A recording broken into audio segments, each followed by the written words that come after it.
ainda está faltando o senhor apresentar o texto de uma contribuição normativa para a igreja. Esse texto não tem, meu querido. Agora, do dízimo eu tenho. Tenho Jesus falando do dízimo. Não é uma norma? Norma. Ele manda. Opa, vamos lá. Onde que é uma norma? Pera aí. Vamos lá? Vamos. Posso? Vamos lá. Pastor, você acabou de apresentar. Só tem esse texto. Mateus 23, 23. Bom, mas tem um. Você tem algum? Eu acabei de falar pro senhor. Eu tenho um. Segue o seu. Ó, eu tenho um. Você tem quantos? Vamos lá. Nenhum, né? Então tá bom. Então vamos lá. Capítulo 23. Elias, cadê os óculos? Eu esqueci no carro meus óculos, rapaz. Tô aqui igual o Bartimeu aqui, ó. Vai. Ai de vós, escribas e fariseus hipócritas. Sim. Pois que dais o dízimo da hortelã, do endro e do cominho e desprezais o mais importante da lei. Aí as pessoas tomam esse texto aqui dizendo que Jesus está condenando o dízimo. Não. Ele está simplesmente mostrando a hipocrisia. Ou seja, eles davam prioridade ao dízimo, mas a justiça, a fé, eles não praticavam. Agora, o fato de uma pessoa não praticar a justiça e a fé e o amor, não significa que ela não tenha que cumprir com a outra obrigação que aqui está. E é justamente o que Jesus diz no final. Olha só. Do cominho e desprezais o mais importante da lei, o juízo, a misericórdia e a fé. Deveis, porém, fazer essas coisas e não omitir aquelas. Ele está dando a ordem. Sim, mas serve para graça. Não, mas pera um pouquinho. Quem falou aqui? Jesus, certo? Jesus, sim. Jesus disse, mandou fazer isso aqui. Agora, quando nós tomamos o texto de Hebreus, capítulo 7, mostrando que Jesus é sumo sacerdote, segundo a ordem de Melquisedeque, veja que não é segundo a ordem de Arão. Melquisedeque recebeu os dízimos. Jacó depois recebeu, também pagou os dízimos. Foi um voto. A lei, bom, seja lá como for, eu tenho nas escrituras uma prova disso. Depois a lei foi instituída os dízimos. Jesus está aqui dizendo que eles não deviam parar de entregar o dízimo.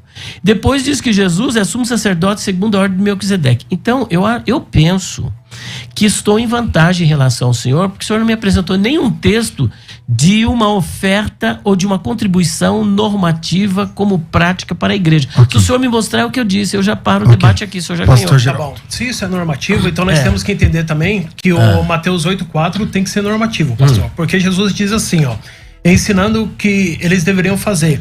Quando tá em Mateus 8,4, Jesus diz assim para o leproso, que curou o leproso, vai, mostra-te ao sacerdote, apresenta a oferta que Moisés determinou para lhe servir de testemunho. Então é o seguinte, hoje não temos mais essa prática. Não existe mais essa prática. E o que eu quero que o senhor entenda é o seguinte, Jesus falou, Mateus 23, 23, sim, mas Jesus disse para quem? No início nós já entendemos, Jesus não está falando para a igreja, pastor. Bom, mas nós temos em Hebreus, eu acabei de apresentar para o pastor, que em Hebreus... Jesus... Não, tá, vamos lá. Hebreus, Jesus é sumo sacerdote segundo a ordem de Melquisedeque. Agora a pergunta que eu deixo para o senhor, eu continuo. Se o dízimo não é uma prática normativa para a igreja não deve dar, não deve contribuir com os dízimos, é o que o senhor está deixando entender. Sim. Eu gostaria que o senhor apresentasse aqui para esse público qual é o tipo de contribuição que a igreja deve apresentar como normativa para a manutenção da igreja, por favor. Então, quando eu falo para o senhor que Paulo deixa bem claro... Aonde? Essa clareza, isso que eu quero ver, essa clareza. Quando Paulo chega e fala assim, olha... A partir de hoje, as ofertas, ela tem que ser generosa. Não, espera um pouquinho, mas vamos lá. O senhor leia, veja bem, o seu discurso inicialmente era um discurso exegético. Agora é o que eu penso, é que Paulo, mas o senhor não foi o texto. Vamos ao texto, por favor, vamos lá. Qual é o texto? Qual que é? Vamos lá, pastor. Deixa eu pegar aqui um texto. Pegando sobre Barnabé, ele era um levita.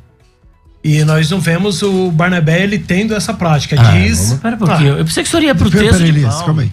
Não adianta, Peraí, pastor. você pediu o texto, ele tem que explicar. O que ele falar, você responde. O senhor debate naquilo que eu estou falando. É simples. Então, aí diz que Barnabé, ele era um levita. Então, o levita, ele tinha que receber os dízimos. Mas diz que ali no início ali da igreja, Barnabé vendeu tudo e deu, pastor, aos pés dos apóstolos. Então, nós temos que entender o seguinte, se fosse... Então, peraí, ele perguntou qual é o modo de contribuição que o irmão vê na Bíblia para entregar. O senhor conta que a pessoa dê 10%.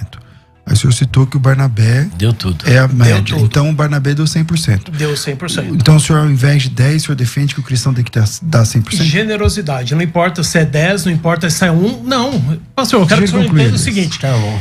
Quando eu falo de porcentagem, eu não estou falando que a pessoa ela não tem que ofertar, que a pessoa não tem que contribuir na igreja, que isso é uma falácia. O que eu estou tentando mostrar é o seguinte, que quando eu imponho 10% para a pessoa, aquele que tem mais, ele não vai dar mais, porque ele está apegado naquela porcentagem. Mas aquele que tem menos, ele vai ficar meio que difícil de dar. O que eu entendo na igreja atual é o seguinte, se eu posso dar mais, eu dou mais do que 10%. Se eu posso dar menos, é menos.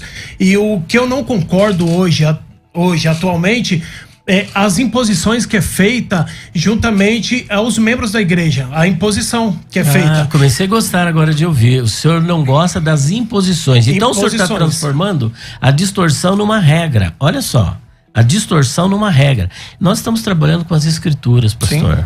Com as escrituras. E eu ainda estou esperando o texto que o senhor vai apresentar. Se o senhor for apresentar a atitude de Barnabé, e não somente a de Barnabé, espera um pouquinho. Sim. Da igreja, logo quando? Depois do Pentecostes, Atos 2. Não era 10%, nem 20%, nem 50%, e nem era do jeito que o senhor está falando, o que eu posso. Porque se for o que eu posso, eu nunca posso.